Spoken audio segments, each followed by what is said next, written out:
Today we're going to mix things up a little bit and discuss the 27 Club. Have you ever noticed that so many popular musicians have tragically died at the age of 27? Is there something behind this? Maybe it all starts with 16th century alchemist Johann Faust. Or maybe it has something to do with Robert Johnson, the world's first ever rock star, who allegedly sold his soul to the devil. Today, we'll explore all of this. I'm Mike. I'm Ian. And I'm Dave. If you thought all of your favorite musicians mastered their craft strictly through hard work and natural talent, stick around. Turns out, some of them may have had an assist from none other than the Prince of Darkness. This is Necronomipod. Breaking news now coming into us from Sky Sources. The singer Amy Winehouse has been found dead in her North London flat, just 27 years old. The singer has had well-documented problems with drink and drugs, and last month had a disastrous show in Serbia. She had to stumble off stage. She was booed off stage. Well, we are now being told by Sky Sources the 27-year-old singer, who found much critical acclaim, has been found dead at her flat in North London. No other details about that at the moment, just from her management have released a statement. I figured, since it's on its farewell tour, I would go ahead and give the McRib one more shot. Really? And that is what I did some 3 hours ago. How was it? It was not, Dave, I think a couple years ago, you and I got them when it came back. Correct. Did you get it then too, maybe? No, yeah. I've never liked the McRib, so I'm just kind of like out of that whole thing. It was not good last time around. It was, I think, slightly better this time. Okay. But still not good. Like, as a kid at school, like, I used to love, like, the little riblet sandwiches they would give us, which, I don't know. I always hoped McDonald's tasted like that, and it never did. It was not nearly as good. But like every time they bring it back, I feel like something always changes. This time, there was like 2 tiny little pickles on it. And instead of like the sliced onions, it was the onion slivers. I don't remember there being the slivers. Like the ones that they put like on their cheeseburgers. That doesn't seem right. Yeah, but that's what it was. So I thought it was slightly better than the last time we had them, but it was still not good. And it's probably good to put it out of its time to euthanize the McRib. They probably used a different breed of dog this time to make the sandwiches. Well, if they would have stuck with this one, maybe, they wouldn't have had to kill it off. The original McRib, which I'm pretty sure you guys, I'm not even sure if you were alive when it came out. We looked it up the one day. I thought it was like the late 80s. That sounds right. So we would have been youngsters. It was quite delicious back then.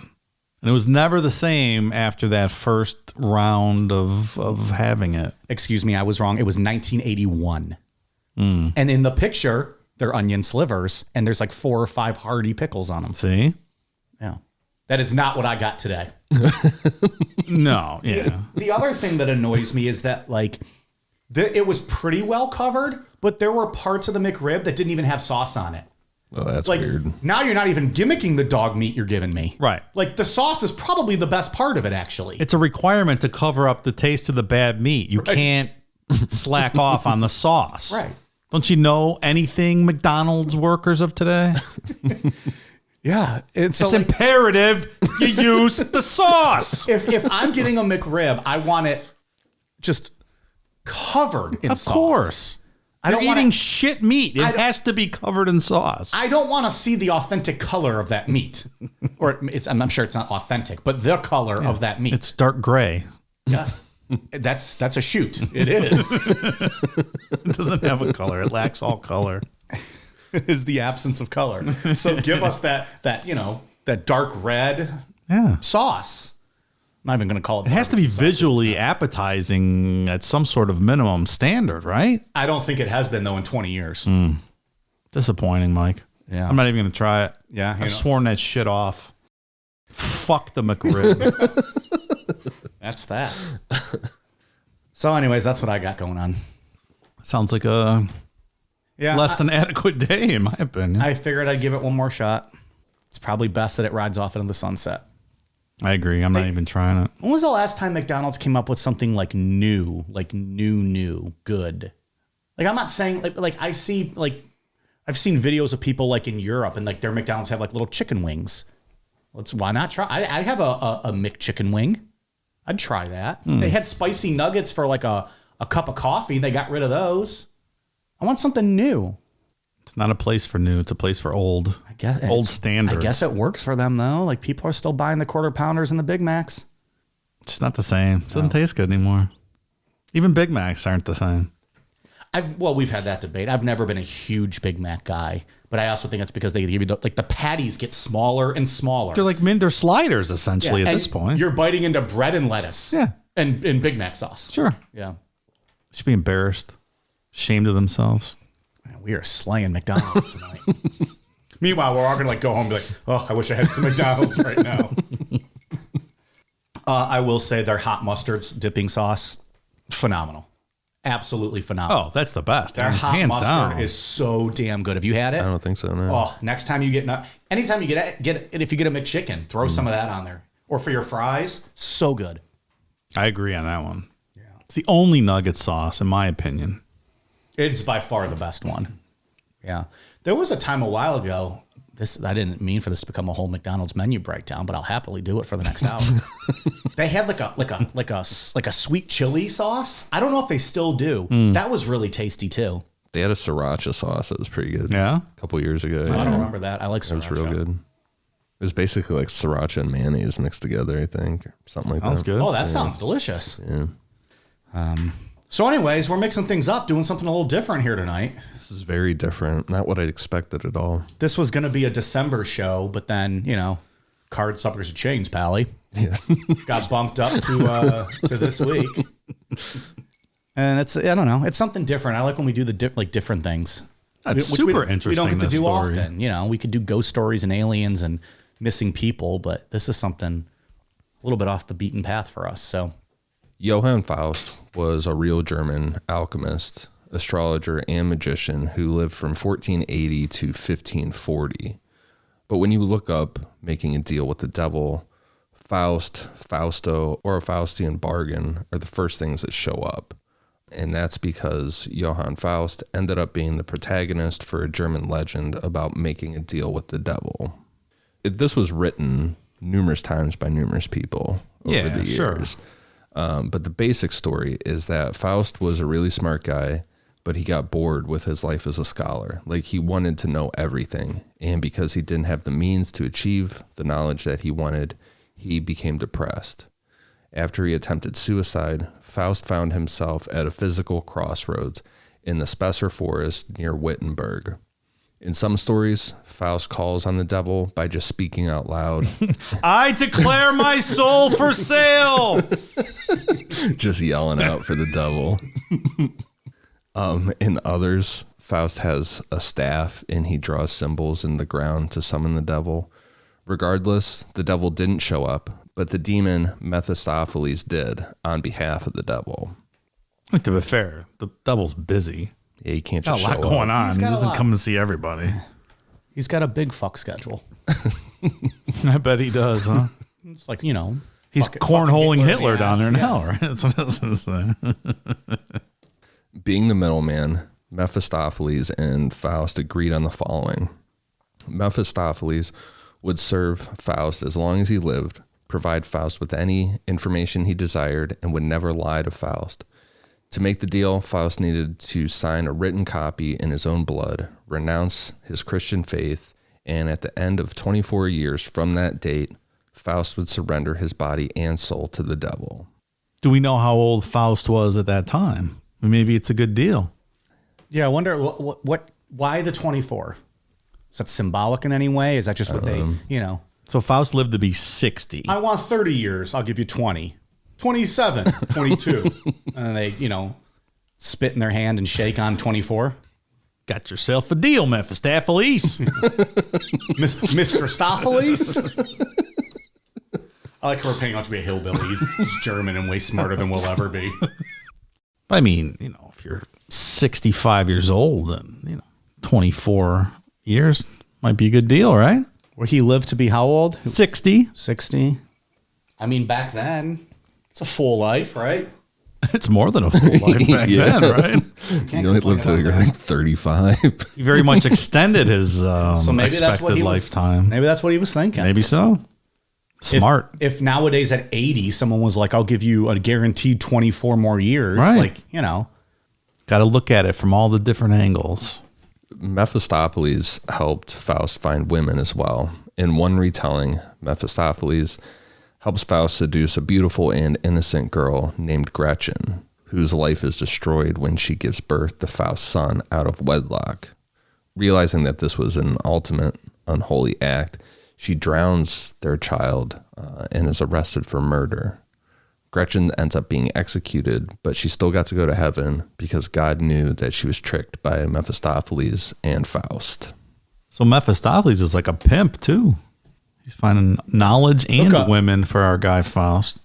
Also, my kids were born out of wedlock. It's okay. It's not an ultimate unholy act. You'll be just fine. You don't have to Don't worry kill about them. it. Yeah, they'll be all right. You can let them live. Well, you're a man. If you were a woman, they'd be like, witch, killer. Regarding the wealth of knowledge, Faust became the most famous astrologer in Germany, and he was no longer limited to earthly constraints. He was able to travel from the depths of hell to the most distant stars, and he awed his students and fellow scholars with his knowledge of heaven and earth. But 24 years isn't really that long, and that day eventually came sooner than later. Great while it lasted, though, right? Faust didn't want it to stop, though. That's I'm the sure, thing. yeah. He was having a good time. I bet he was. Just living it up. Get me more whores, Mephistopheles. He's like plugging them in like Neo into the knowledge thing in the back of his brain. More whores. Teach me how to do kung fu. Eventually, Faust fell ill, and his students would come to visit him and kind of gather outside his home. Shortly after midnight on the 24th year, the students heard the sounds of a huge storm and then the screams of Faust. When the sun came up, students got the courage to go into Faust's room. There was blood everywhere.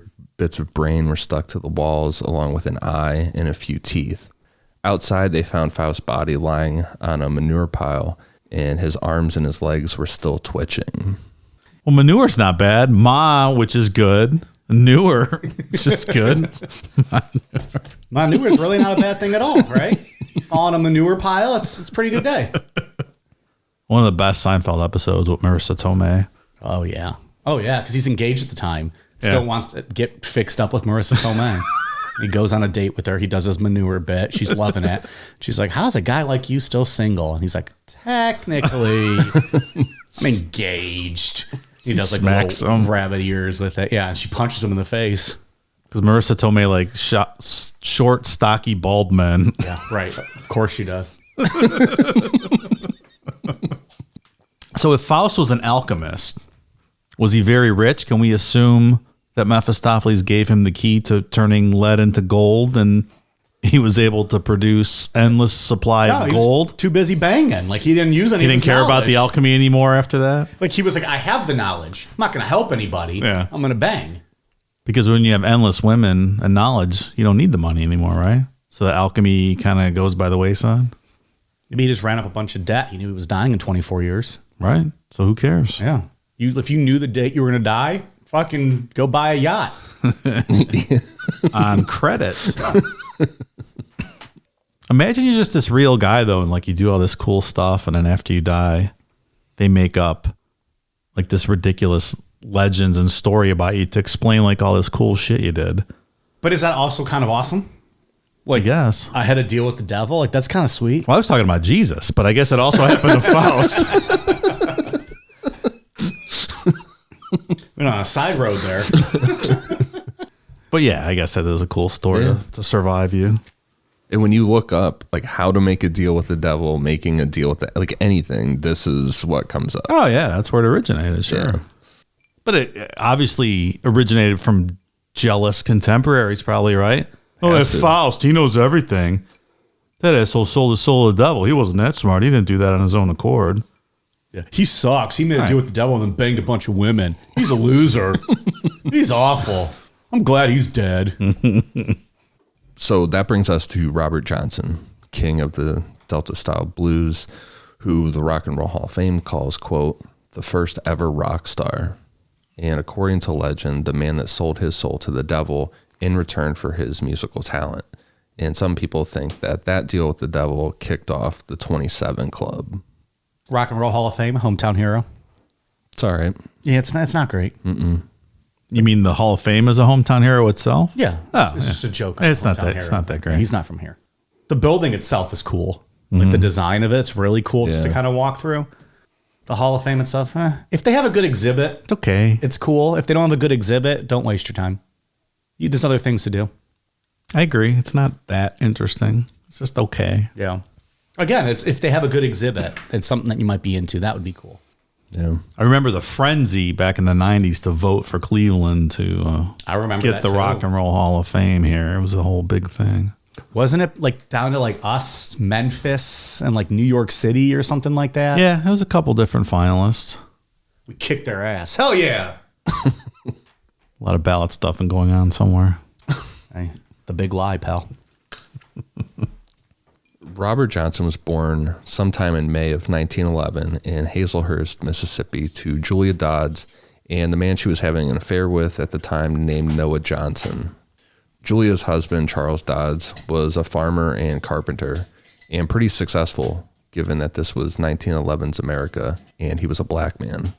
Which, that was something that I didn't know, was that there were, after some of the slavery stuff loosened up, that black men were allowed to go out on their own with farming. But because they couldn't read, plantation owners still fucked them over. It was basically still slavery. Like sharecropping. Yeah, I didn't know that was a thing. Yeah.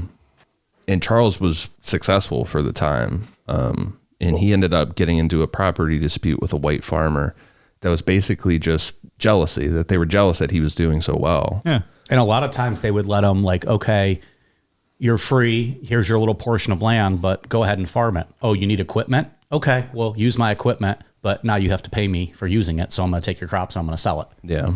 It was not a great situation. Yeah, no. They were free, in quotes.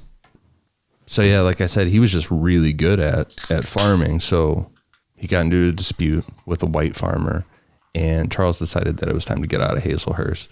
3 black men had been lynched recently in that area, and Charles wasn't going to risk being the 4th.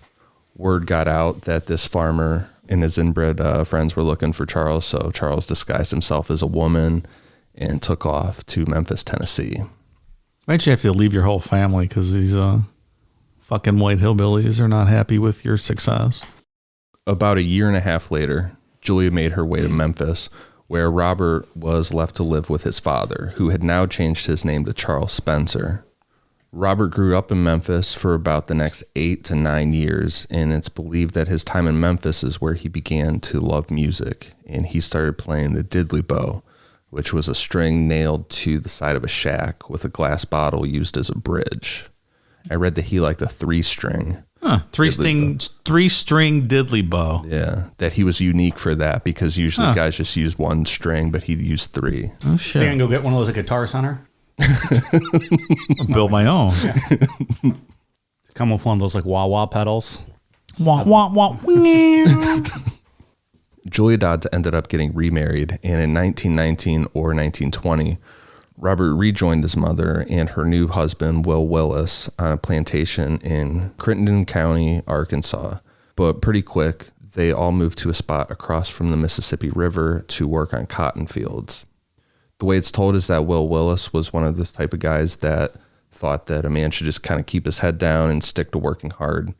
But Robert was like, fuck this, I'm not trying to work in these fields. When your hands get fucked up picking cotton. So for an aspiring guitar player, that is the last place you want to be. You want to fuck your hands up playing guitar. Exactly. Like, that's not easy work, man, picking cotton. I mean, I just associate farming in general with difficult work, and I don't want to be outside in the sun all day or up at 4 a.m. Or doing anything of the above. or being outside in general. Exactly. You lost me there. Oh, farming? Oh, that's outside? No, I don't want to do that. No, thanks. I'll do a hydroponic farming in my basement or something. There you go. So as a result, Robert spent a lot of his time in juke joints, which were places where black people could listen to music and dance. At those juke joints, Robert watched early pioneers of the Delta blues like Son House and Willie Brown play, and this inspired Robert to play his music professionally. While he was dreaming of being a professional musician, Robert's mother, Julia, told him about her affair and who his real father was, which resulted in Robert adopting the last name Johnson. It's interesting, too, how people were able to piece together his, just who he was, because not a lot was known about him till way later. Until much later, yeah. Like his father changing his last name to Spencer to hide from people. Their census, I think it was like a 1920s census with Robert, and he adopted the name Spencer for a bit. And they were just able to kind of slowly piece all this together. Not easy. The first historical documentation of Robert using the last name Johnson was when he signed his marriage certificate to 16-year-old Virginia Travis in 1929. For the time being, Robert gave up music and went back to working in the fields. As Virginia's due date grew closer, she moved back to her childhood home in Penton, Mississippi, so her family could help her take care of the baby. The plan was for Robert to travel behind her, but now that he was alone, he was like, I can kind of start working on the guitar a bit. Because he gave it up for a long time. Yeah, he was like, I'm going to be a good dad. We're going to, be married. I'm not doing this stuff. I'm just going to work. And so he picked the guitar back up, and on his travels, he stopped off at a couple of juke joints along the way to play. By the time Robert got to Penton, Mississippi, Virginia and his baby had died during birth. Virginia's family heard about Robert going to juke joints and saw his guitar. He kind of showed up with a guitar on his back. So Robert was blamed for their deaths. Virginia's family was super religious, and Robert had brought this on them with his devil music. It's another thing that I learned through this is that the blues were seen as devil music. Devil music, yeah. Very aggressively seen as devil music. Yeah. If they could look in the future and listen to some black metal for 5 minutes, they wouldn't think the blues was devil music anymore. They would die on the spot. Have heart attacks and keel over, right? At 19 years old, Robert played on street corners, but no one really paid any attention to him. During Son House's and Willie Brown shows in Robinsonville, Mississippi, Robert would grab one of their guitars during intermission and force the audience to listen to his songs. And Robert was not good.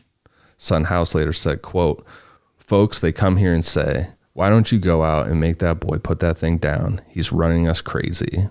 And Robert, for real, was just booed out of the juke joints and pretty much booed out of town. Don't play anymore, Robert. Not just booed out of the juke joint, booed out of the whole town. Yeah. You're so bad you have to leave town. He's going to stay at the hotel. He's got to go. Poor guy, just chasing a dream.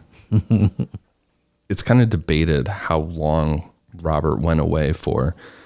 Somewhere between 6 months and a year later, when Robert showed up at another House and Brown show in Banks, Mississippi, Robert asked Son House for permission to play a song on stage, and feeling sorry for Robert, Son House let him.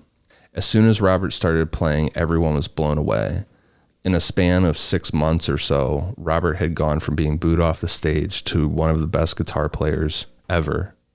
People said it was like two people were playing the guitar at the same time, like Robert was able to play rhythm and lead all at once.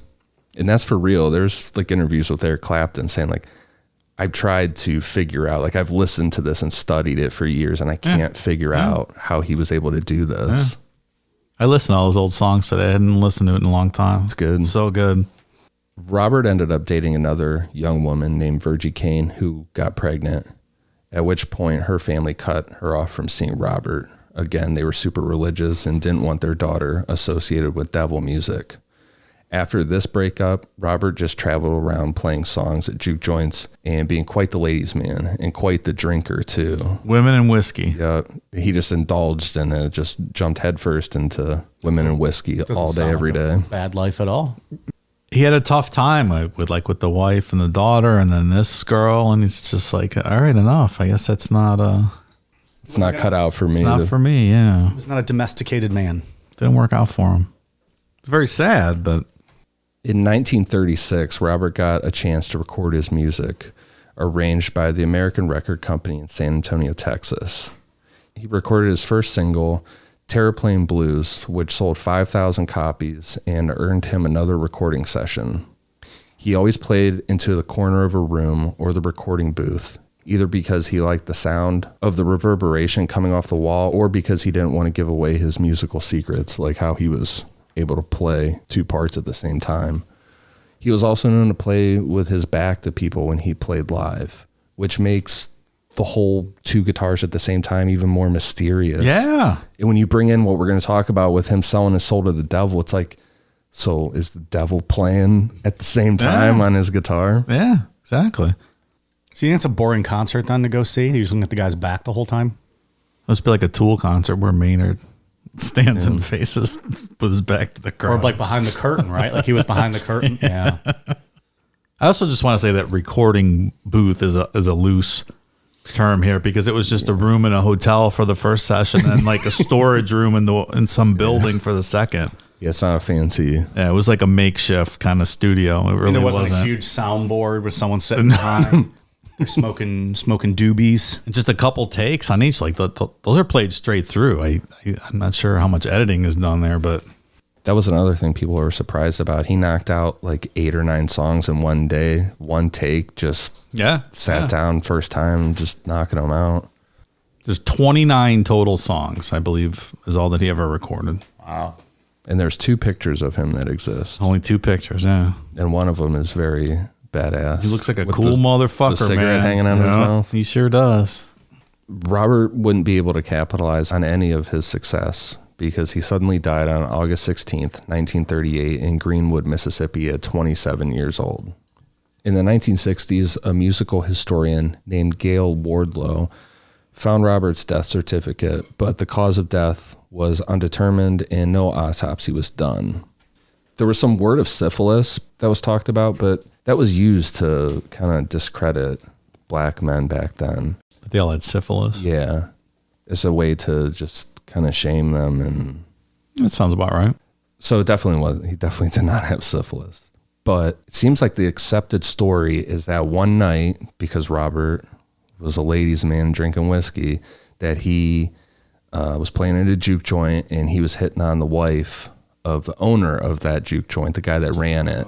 Oh. And so just pounding through whiskey, he ordered another bottle and it was poisoned. That the guy... That's the story I've always heard. Yeah. And it was open. The bottle was open when he got it, and someone like slapped it out of his hand and said, "Don't be drinking out of a open bottle of whiskey with no seal."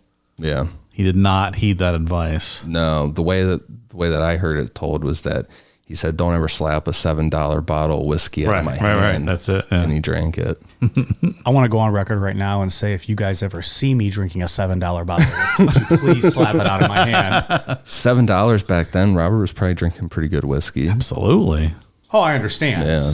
But in 2022, should you see that, go ahead and bitch slap it out of my hand. I also read that mothballs was a good way, or was a way that people poisoned drinks back then. Just put mothballs and they disintegrate into the whiskey. Yeah. Interesting. Because it wasn't a quick death. It took like 2 or 3 days of him being sick to die. Oh, just crawling around throwing up blood and not good. Now we just have fun. We just H-bomb each other, right? Like that's what we do. Just throw some halcyon on someone's drink. Let loose. Please don't ever do that, anybody. It's jokes from our Patreon shows, I think. Yeah. Don't drug each other. I think. Or was that me in college? I don't remember. Well, remember we talked about it on it was bonus show, but Art Bell, when the guy laced the Jesus crackers with LSD. Yeah. Art thought he was scamming people. The guy was selling them. Yeah. Wasn't drugging people. But Art was very stern about that one. Again, no one's giving away free drugs. No. This episode is sponsored by BetterHelp. Have you ever lost a job, had a bad breakup, or simply just felt stuck in life? Ever wish life came with a user manual, much like our cars or appliances do? Wouldn't that be great? Lost your job? Turn to page 63. Just got dumped? Turn to page 32. Feeling depressed? That'll be on page 104. Unfortunately, it's not that simple. However, BetterHelp Online Therapy is basically the next best thing. So the next time you're feeling stuck, why not check them out? BetterHelp therapists are trained to help you figure out the cause of challenging emotions and learn productive coping skills. which makes therapy the closest thing to a guided tour of the complex engine called you. BetterHelp has connected over 3 million people with licensed therapists. It's convenient, secure, and accessible anywhere, all done online. Therapy can have many benefits, be it learning new coping skills, self-empowerment, dealing with trauma, or even having a clearer mind. Look, everyone deserves to feel their best, and BetterHelp makes it easier to get started. They're the world's largest therapy service and offer all the benefits of in-person therapy, but are more convenient, accessible, and more affordable. After filling out a brief questionnaire, you'll be matched with a therapist, and from there, if things aren't clicking, you can easily switch to a new therapist whenever you'd like. It couldn't be simpler. No waiting rooms, no traffic, no endless searching for the right therapist. So get unstuck with BetterHelp. Learn more and save 10% off your first month at betterhelp.com/necro. Again, that's BetterHelp, HELP.com/necro.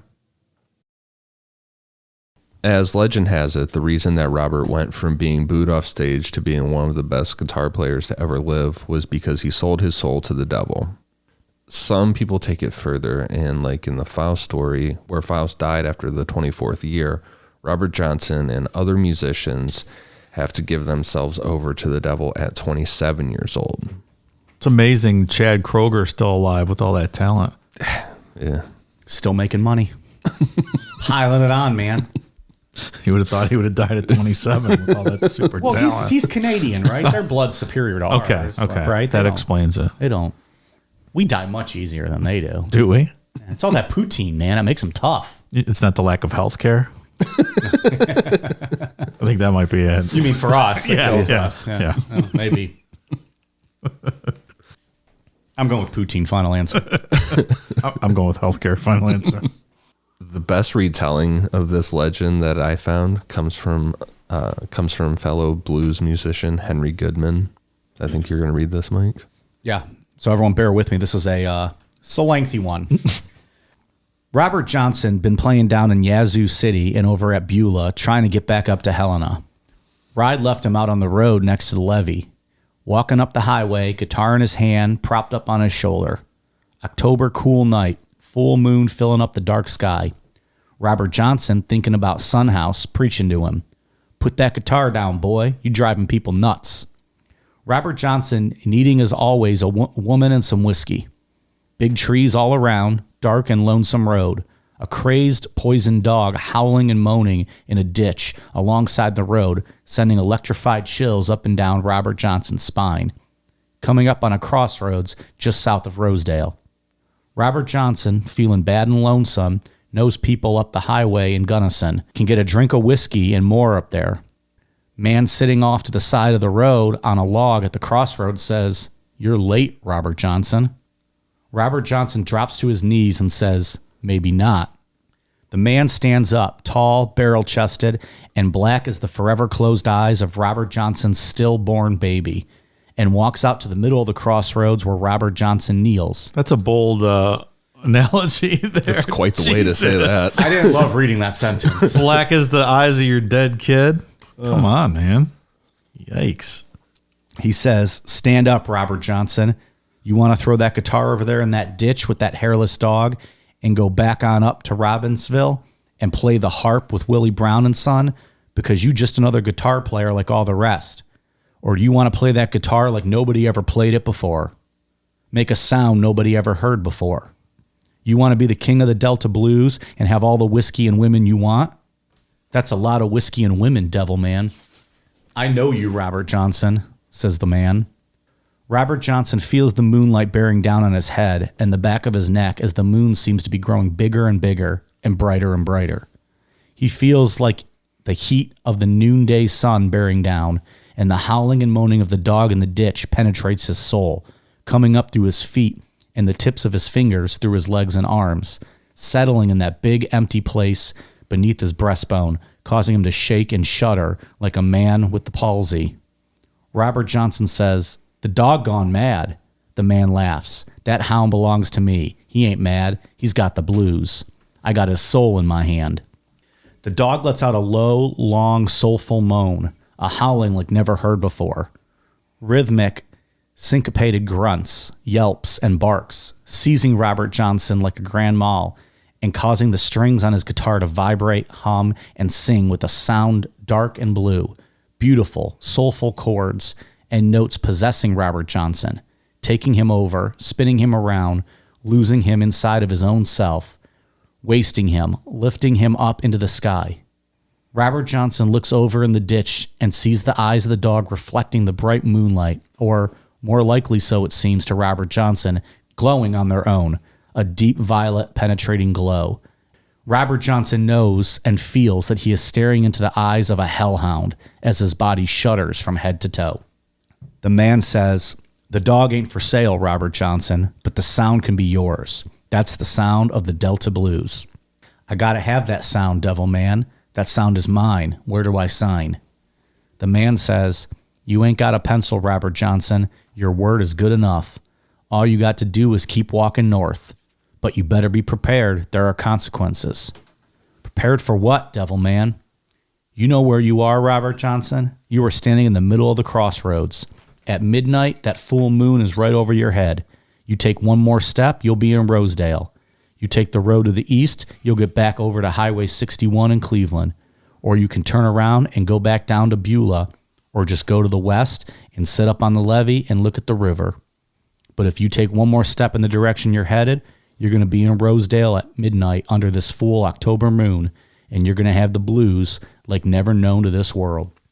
My left hand will forever be wrapped around your soul, and your music will possess all who hear it. That's what's going to happen. That's what you better be prepared for. Your soul will belong to me. This is not just any crossroads. I put this X here for a reason, and I've been waiting on you." Robert Johnson rolls his head around, his eyes upwards in their sockets to stare at the blinding light of the moon, which has now completely filled the pitch-black Delta night, piercing his right eye like a bolt of lightning as the midnight hour hits. He looks the big man squarely in his eyes and says, "Step back, devil man. I'm going to Rosedale. I am the blues." The man moves to one side and says, "Go on, Robert Johnson. You the king of the Delta Blues. Go on home to Rosedale. When you get on up in town, you get you a plate of hot tamales because you're going to be needing something on your stomach where you're headed." It's a wild telling of that story, man. If anything has come from researching this, I'm glad that I read that story. It's fantastic. I like it. Mm-hmm. That there's the birth of rock and roll, more or less. Pretty much, yeah. Well, Dave, the white man made rock and roll. Okay. Elvis Presley, the Rolling Stones, Aerosmith, the list goes on. Weezer, Sister Hazel. Weezer. Recently, 3 Days Grace, Three Doors Down. That's the birth of rock and roll. Is that right? You feel like you trade your soul to the devil. Just listen to Three Doors Down. Oh, God. Led Zeppelin made a whole career out of poaching these guys' material. Yeah, you could trace everything back to Robert Johnson. All of it. Yeah. Historians believe that Robert didn't really sell his soul to the devil, but Robert learned. What?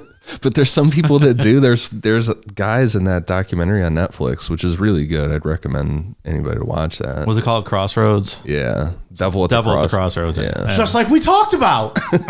Oh, shit. It is really good. There's some old blues guys in there that are like, yeah, Robert went down there and sold his soul. Oh, they're not putting on. Yeah. Yeah, they they absolutely believe it. Netflix.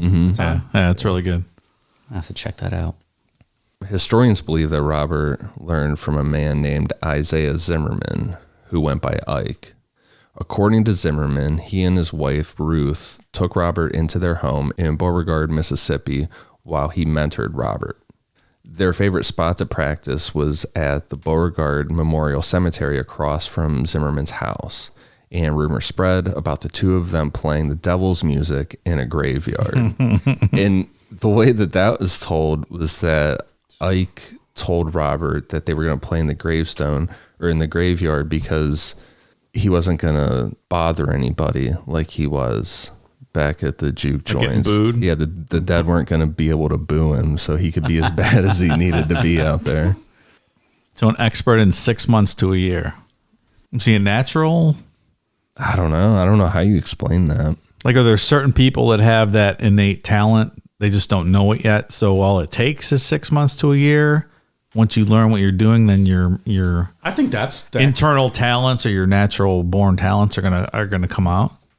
And this Ike Zimmerman guy, he was considered one of the best guitar players in the area.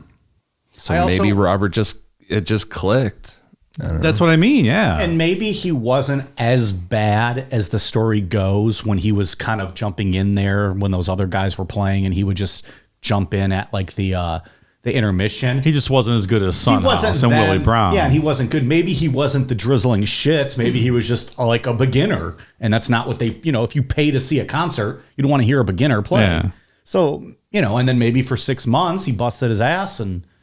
It's still interesting, though, that like Eric Clapton will listen to him like, I don't know how he did that.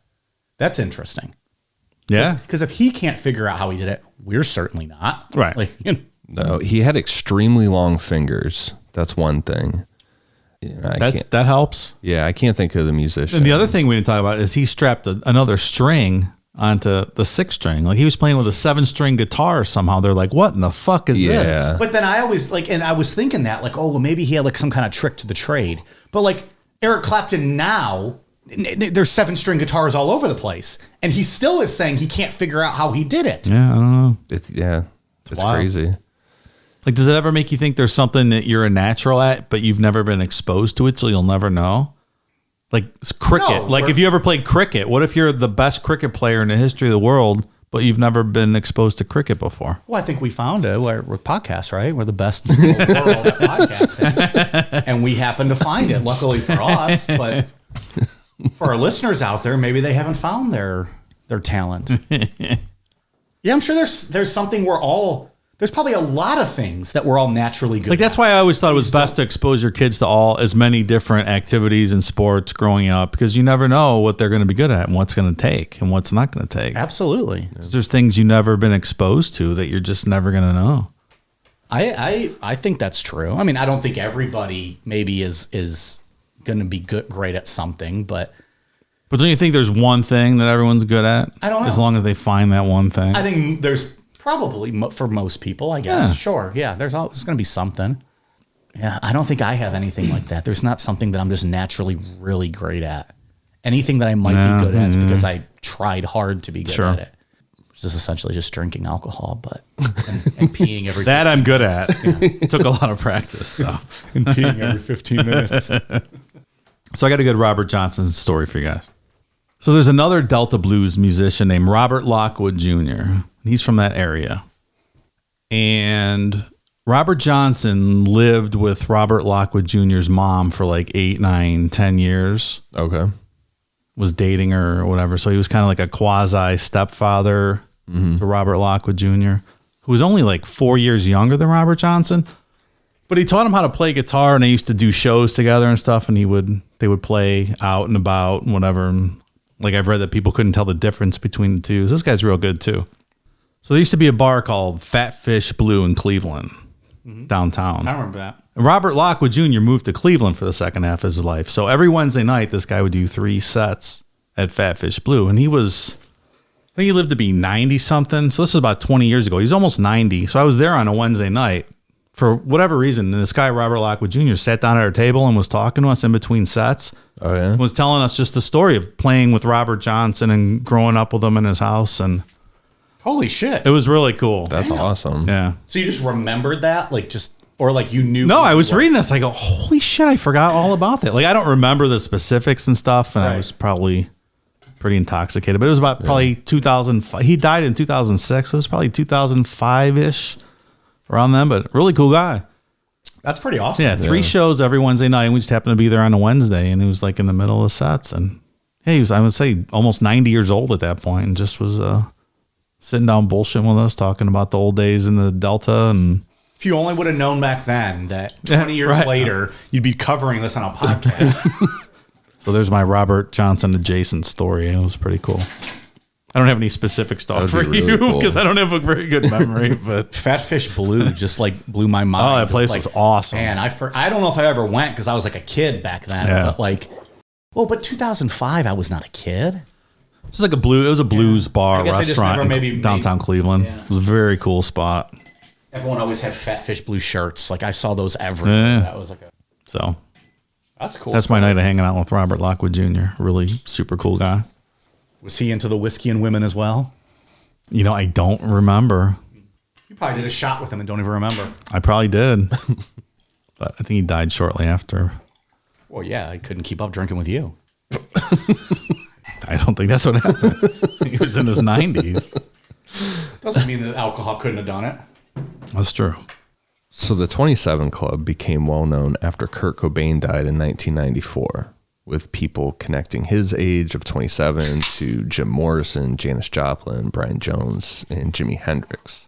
When Amy Winehouse died at 27 in 2011, it attracted even more attention to the age. And then the idea of Robert Johnson selling his soul to the devil as being the cause for so many talented musicians dying at 27 years old started to spread as well. Kind of an online thing. Was it an online thing? That was never a thing back in the early 70s until... From what I was reading, there were people that connected Jimi Hendrix, Jim Morrison, Janis Joplin, because they all died within months of each other. Like it was boom, boom, boom, real quick. Robert Johnson being the reason for it, I think, is an internet thing. Yeah, that probably makes sense. There was some talk of a 27 Club when Kurt Cobain died because his mother said something in the press along with, I told him not to go and join that stupid club or whatever. And, you know, like, don't fuck up your life.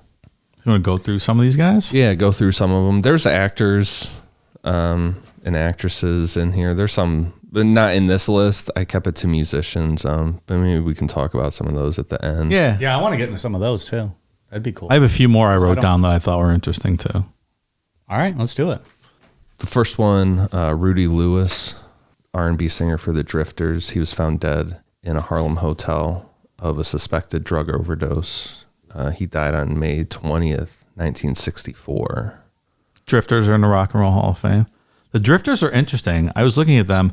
There have been like 60-something members of the Drifters. Jesus. And it was one of those things where kind of before the boy band era, but the manager ended up with the name. He owned the name The Drifters. Okay. It's like when the original guy left, he would just hire another band. Like he got this other band like, oh, you're the Drifters now.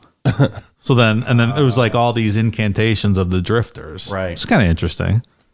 No, you're the Drifters now. So like they're the original Drifters, then the new Drifters, and Drifters 2000. yeah, like they're still playing today, I think, and there's been 60-something people in the band. That's wild.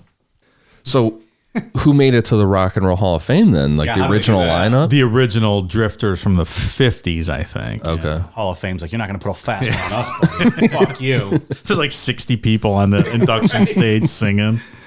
Under the boardwalk.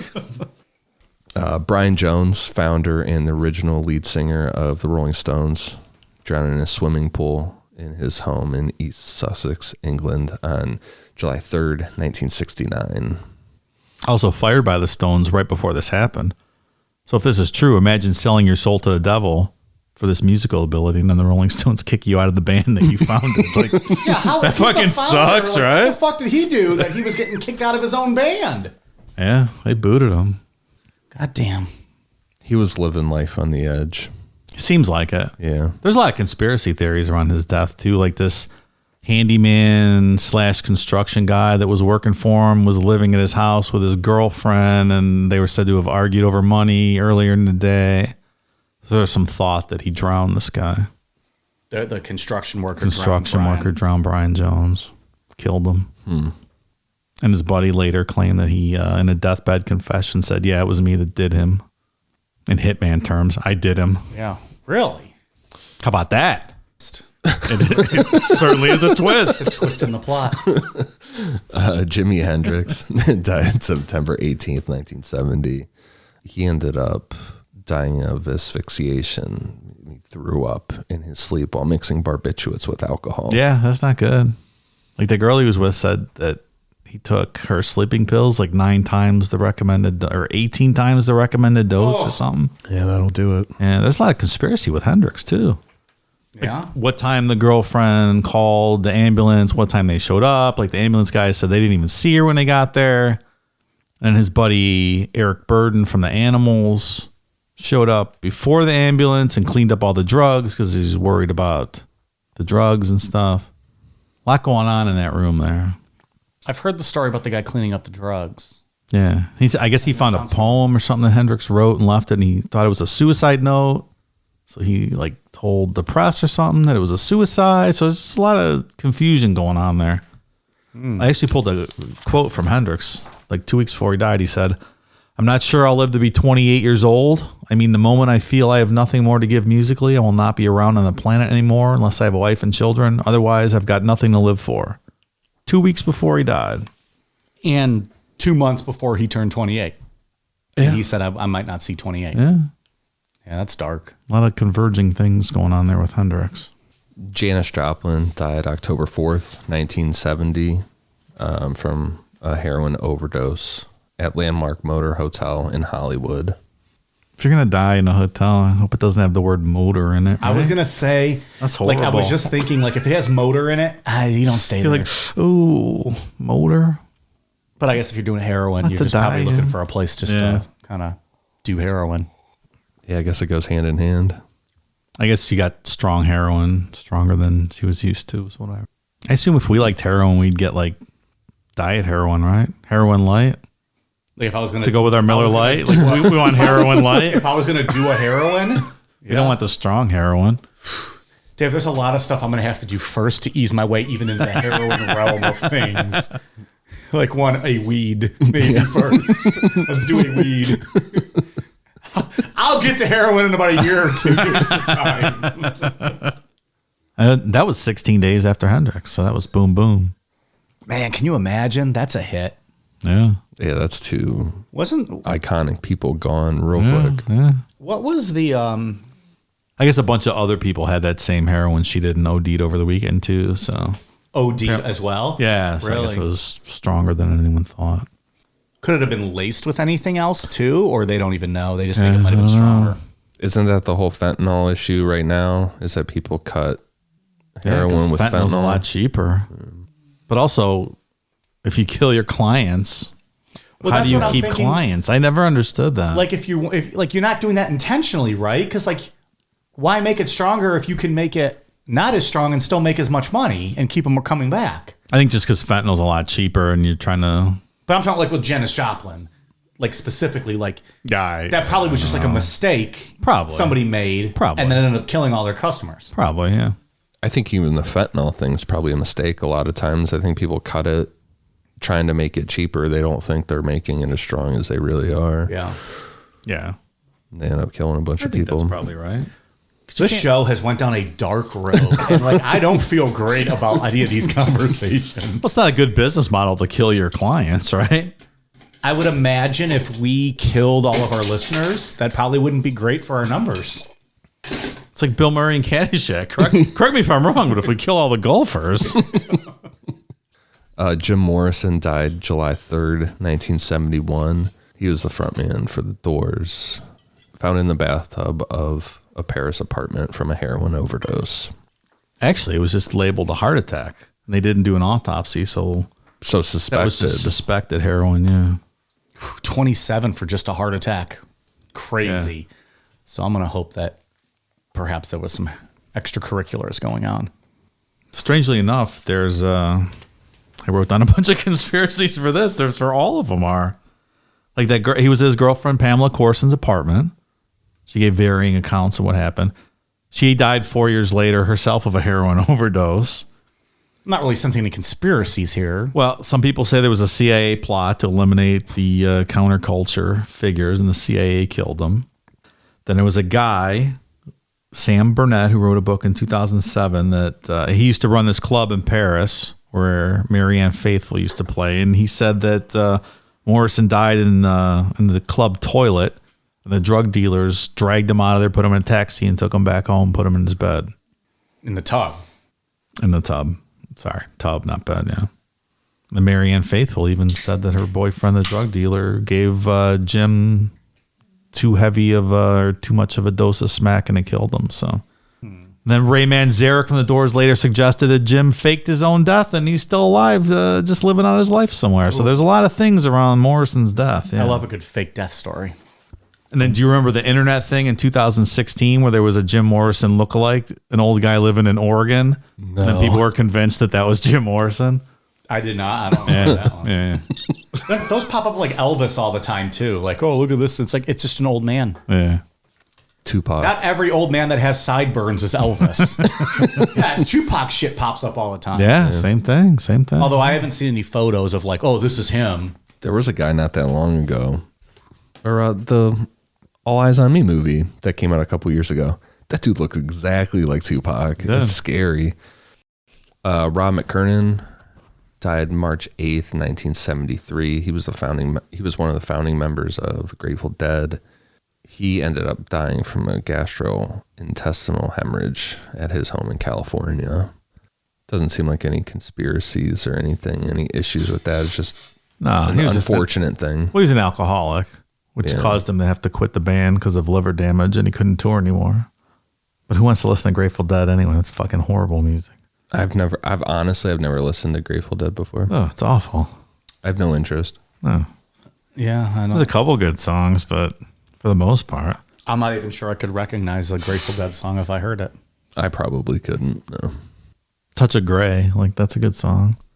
So that's the one we should listen to if we're going to listen to one. That one or the Casey Jones, driving that train high on cocaine. Like, you guys don't know this song? I don't even. I might. Know. I don't know. Maybe if I heard it. I don't know that rendition. I'll check it out. Have you heard the Janis Joplin song Heroin? Oh, Lord, won't you buy me some heroin? I think I have. That guy's nickname was Pigpen, by the way, if it's relevant to the story. Ron's Pigpen. Like the Peanuts character? I guess. I'm not a Grateful Dead guy by any means. It's awful. He was friends with Janis Joplin, though. I read that. All right. He made it, 3 years, 2.5 years longer. Next one is Kurt Cobain. Died April 5th, 1994. I think everybody knows who Kurt Cobain is, a frontman from Nirvana. Died of suicide from shooting himself in the head with a shotgun. Yeah, a lot of views on this one. Often requested story. Yeah, I'm really looking forward to doing an episode on Kurt Cobain, like a solid 2-part episode on that. Okay. 2 parts on Kurt Cobain? Yeah, I think so for sure. A lot of people do not love Courtney Love. They are not a fan of hers. I think there's a lot of questions with that whole situation. I know there's all the conspiracy theories and stuff like that, but I don't know anything about the story. So that could be a fun episode to kind of dive into that. Yeah, I think at minimum there were a lot of extremely shady people hanging around with them, brought in by her. Okay. I'll reserve judgment on that one. Yeah. I don't really have an opinion one way or the other. The guy that did the documentaries with Eileen Wuornos, Nick Redford. No, not Nick Redford. That's the Skinwalker guy. Yeah. I remember that guy.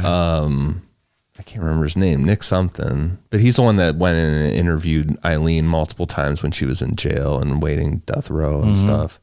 He did a documentary on Kurt Cobain and Courtney Love. I would love to hear about it. We can all agree, though, that Hole is a top 5 band, right, of all time. They have the one song that's really good. All parts. Is that what it's There's called? a couple good songs. I don't know. They were okay. There's one song I can think of. I don't know the name of it though off the top of my head. Really cool. That one album was real good. Top 5. Official cool down media list. Not going to go that far. Well, and Kurt's published, Kurt owned 98% of the publishing of Nirvana, right? I believe like so. a huge percentage. I apologize if I'm wrong, but I think it's something crazy, like 98%. And Dave and Novoselic own because Kurt wrote all the songs, right? He owned all the publishing, I think. Yeah, I believe so. He was worth a lot of money. This will be good stuff to get into when we cover this one day. I think. I'm just talking off the cuff here, but I think that's right. I never saw Nirvana. How many years were they around? A couple. I mean, 5 years maybe? And not even huge for those 5 years? It was pretty... Yeah, they did a great show. Well, I heard it was a great show because I didn't go at the Empire Concert Club in Cleveland, like a legendary Nirvana show, and I did not go, but I heard it was awesome. Richie James Edwards died February 1st, 1995. He was a Welsh guitarist and lyricist for the Manic Street Preachers. He ended up missing a flight in the U.S. While he was on a promotional tour, February 1st, 1995. And he disappeared near the Wales-England border soon after that.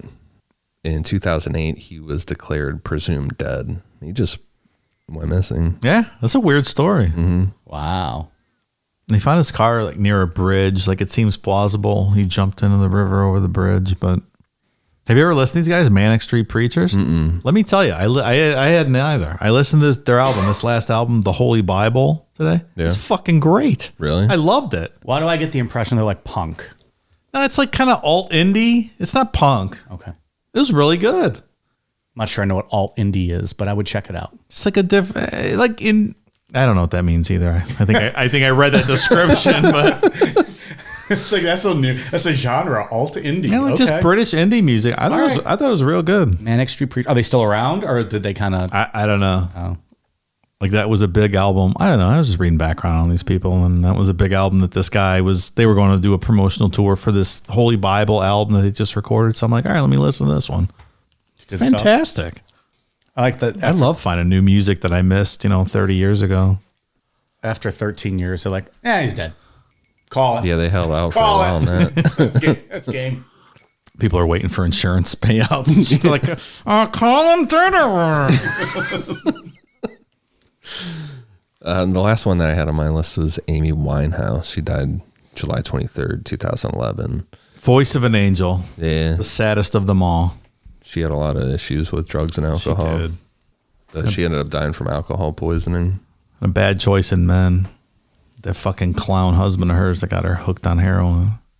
Who is that? Is he a famous guy or just No, a just schlub? some schlub. Blake Civil Fielder, dickhead. Ruined her life, more or less. And now is he getting still all the residuals and royalties and all that? Is that No, they were divorced. Oh, that's good. Yeah, she finally got rid of them. Does she have kids? No. Very sad. It's a real bummer of an end of an episode. One of my favorites. I love Amy Winehouse so You're much. a big Amy Winehouse fan. It was awful. Did you ever see her, Dave? I did not, no. You got to start seeing these artists before they turn 27. She tried to make it to rehab, but she said no. I would have loved to see her, but yeah, no. Twas not to be. Twas not to be. I got a couple more. Oh, that's right. We have yours, and you have some movie people. Yeah, let me get perhaps? those ready on my laptop. Why not have more, horrible, sad things to discuss here at the end of the show? So yeah, there's like artists and actors. Like there's more than just the musicians as the popular Right. 27. view on this. But do you guys remember Anton Yelchin? He was an actor. He was in the Star Trek reboot. He was Chekhov, and he was in. Remember that Green Room, kind of pseudo horror movie where they were in the band. They went to play at the white supremacist camp. Yeah. They were trying to kill him. He was in a bunch of stuff. This kid. He was a really good actor. Yep. I know. Who But he drove into his apartment or his house in Studio City one night, parked his Jeep Grand Cherokee, got out, went to go check the mail or something. The Jeep knocked out of gear, rolled backwards. I guess it was a steep incline, and pinned him against some brick pillar or something where he was checking his mail. That's terrible. Asphyxiated, internal trauma. Ugh. Horrible. He was in a movie called Rudderless. It was a really good movie. If you guys have never seen the movie Rudderless. Is that a horror movie? No. It's about a school shooting kind of sort of redemption story. It's quite sad. It's a very good movie though. Well, as if we didn't have enough sad stuff to discuss tonight. Let's discuss school shootings. School shooting / music. It's a really good movie. All right, I got another one. All right. Mia Zapata was the lead singer of a punk band named the Gits. They were from Ohio, Yellow Springs, Ohio, at Antioch College, where they met, which is where Dave Chappelle lives down there.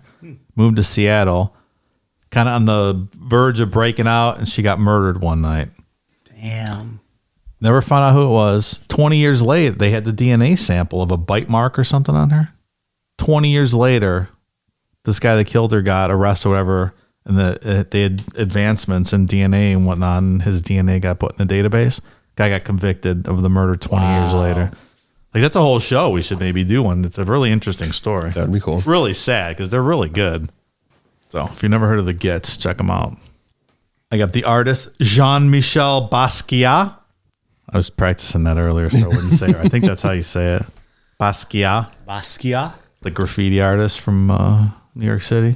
You ever seen any of his stuff? So fucking cool. Yeah. I love it. Yeah, he's a legendary guy. Yeah, awesome stuff. Died at 27. And then, do you remember the Minutemen, the punk band, like early 80s? D. Boone, the guy from the Minutemen, 27. I swore Heath Ledger was on this list, but he was 28. Oh, 28. okay. Mac Miller was almost on this list, but he was 26 in 9 months or something. I would have guessed Heath Ledger was older. I didn't realize he was only 28. Yeah, he's young. That's a guy that could have went on to do a lot of great things with movies. Heath Ledger? Yeah. Oh, he's really a good actor. Yeah. Yeah, I feel like he'd have been up there with like Leo. Like they'd have been like the two like Yeah. generational actors-esque type. Maybe there's probably a few more up there, but those two would have I been think big. that's probably right. So anything fun happen? Anything cool we could talk about? There's one other. Did you see the white lighter myth? Like, I ran across this looking at this stuff. Allegedly, Hendrix, Morrison, Joplin, and Cobain all had white Bic lighters with them when they died. So it's this whole white lighter myth.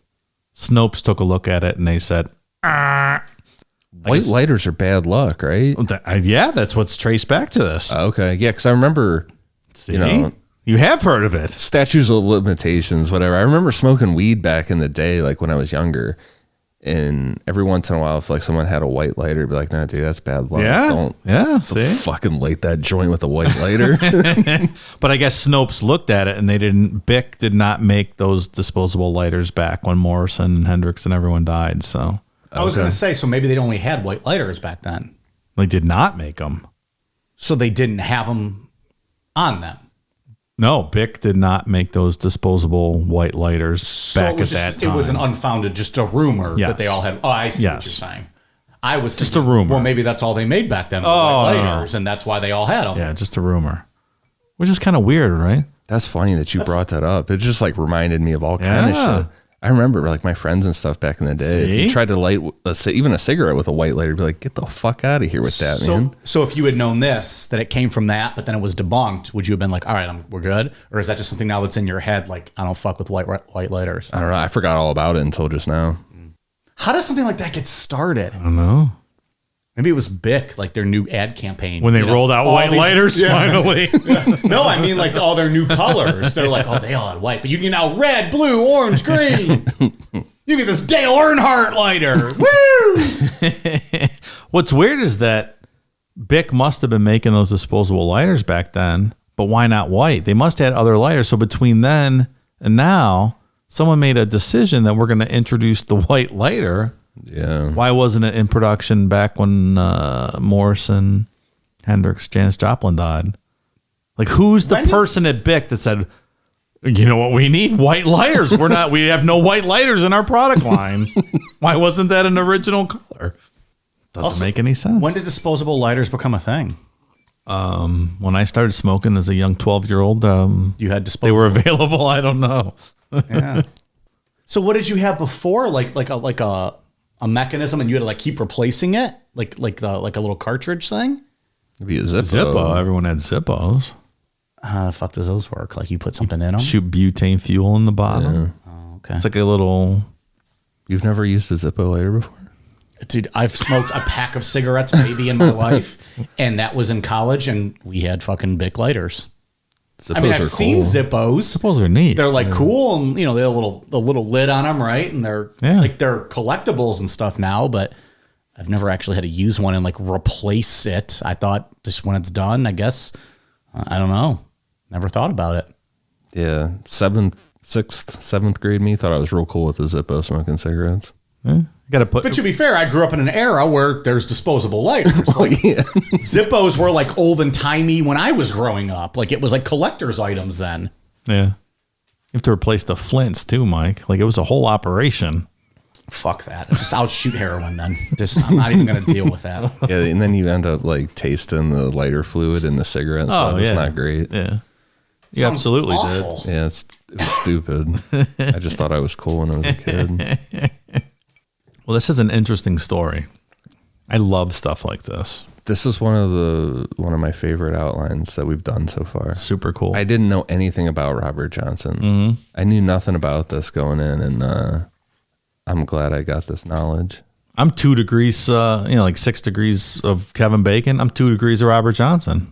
I shook Robert Lockwood Jr.'s hand, and he used to play Robert Johnson. How about that? For a few minutes, one fine evening. Yeah, cool story. It's interesting how all this stuff comes about. It is, yeah. I think the blues being considered devil music, Robert having 2 women not, one pass away, the other pulled away from him over devil music. I think that all goes into him selling his soul to the devil. Yeah. And an explanation for why he showed up in a year, 6 months to a year, just blowing everybody away. Yeah, absolutely. Well, jazz was devil music too before this, right? The early 1900s when jazz was born, same thing. It's all devil music. It all got the same bad rap. It's all bad. Everything's bad. Yeah. Right? All the cool stuff anyway. Everything that's fun. All right, anything else on this one? You guys got anything else to... I saw a lot of horoscope stuff out there, like everybody having like some, like zodiac signs and things in common, but I didn't even decide to look at that too much. Because that's bullshit. We have integrity on this show. I feel bad for Faust. Like, he was just like a dude who wanted to be a scientist. And guy was apparently super smart, and then when he died, everyone's like, he sold his soul to the devil. It was fucking That's how he will always be remembered, this guy. Yeah. I really wanted to find like a way to make a deal with the devil. Like, that's what I was really looking for. It's like, how do you actually The blueprint. do it? Yeah. How do we call him? What do we need to do? Right. What are the specifics? I saw some stuff about killing kids, like sacrificing kids. But nothing was really concrete. Like, there was no definitive way to make a deal with the devil. You couldn't print out like a PDF of the agreement and sign it in your own blood or anything cool. It's unfortunate. Faust's agreement, it's in at least one of the rewritten versions of that story, but it's from like the 1500s, so it's not even like, it doesn't make sense, so I don't know what it was talking about. Much like another famous book, it was written hundreds of years later, so it wasn't exactly an eyewitness account. We need to come up with a new Patreon tier. It's like, I don't know, $25-$30 a month. We just call it the Deal with the Devil. And you sign up. We'll give you all kinds of perks, but you also can never cancel it. You owe us $30 a month for the rest of your life. It's the Deal with the Devil tier. Comes with a t-shirt. Well, I would hope so. Maybe even a koozie, right? Maybe.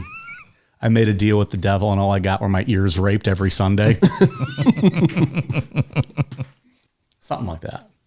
We'll wordsmith a little bit. We'll get back to you on that one. Yeah.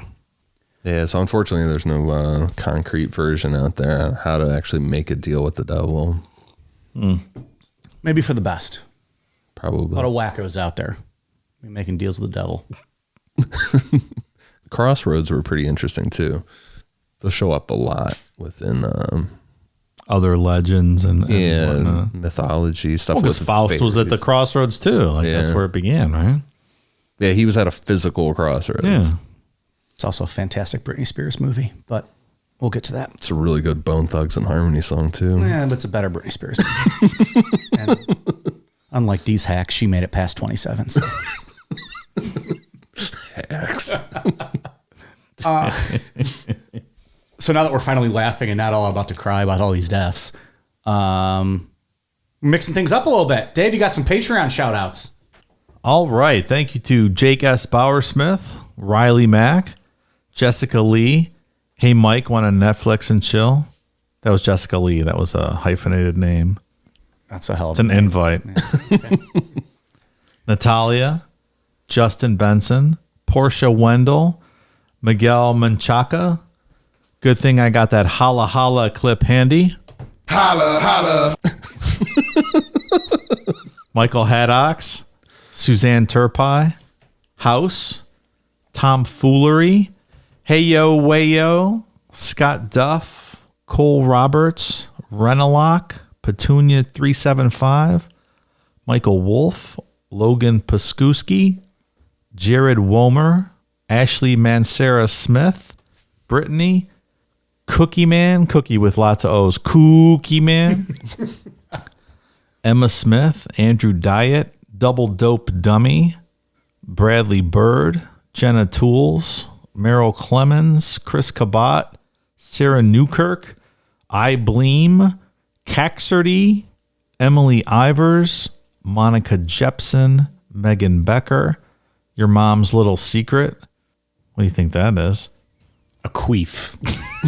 I don't know why, but that's what I initially thought of. Oh, let's go with that. Better Than Casey? No. Sorry. I'm Nope, denied. Mike has denied your name. Linda Fasano, Robert Heaton, Israel Romero, Justin Her Ass. Nice.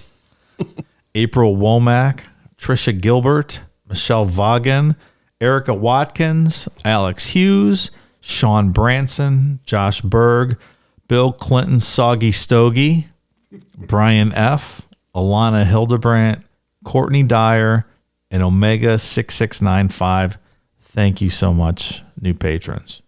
Is Alana Hildebrandt Mrs. Hildebrandt's daughter? I'm guessing so. Or is it Mrs. Hildebrandt? We don't know her first name. We never did get her first name, just that she was calling from the bank. She's very concerned with getting a hold of me.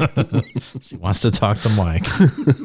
She got some special offers for Mike. Ian, what do you got? For iTunes, I won for Furry Pickles, 23 Huey, Whitney V5, Yo Boy Remus, Don 17, and Obi-Wan John Kenobi. Thank you guys for the awesome reviews. All right. Thank you to everyone that's been a patron and left us a review. You guys got anything else you want to get off your chest before we close this one out, or are we good to go? I don't think so. Think we're good? Yeah, I think I think everyone should go home and listen to some Robert Johnson and then some Amy Winehouse music. It'll make your whole day.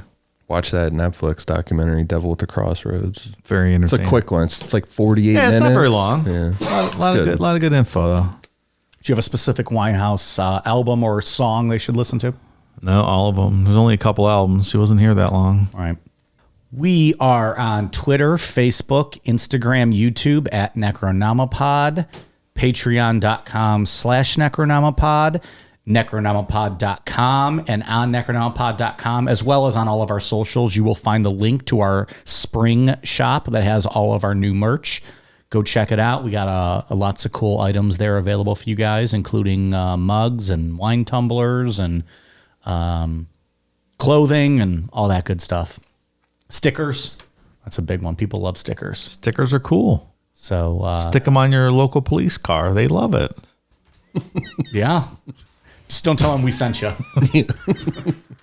Yeah, check us out. Again, you can get to the website. If you're on our socials, just click the link in our bio or go to necronomipod.com and you'll find the link to get to our merch. All right, you guys ready for a cool down beer? Cheers.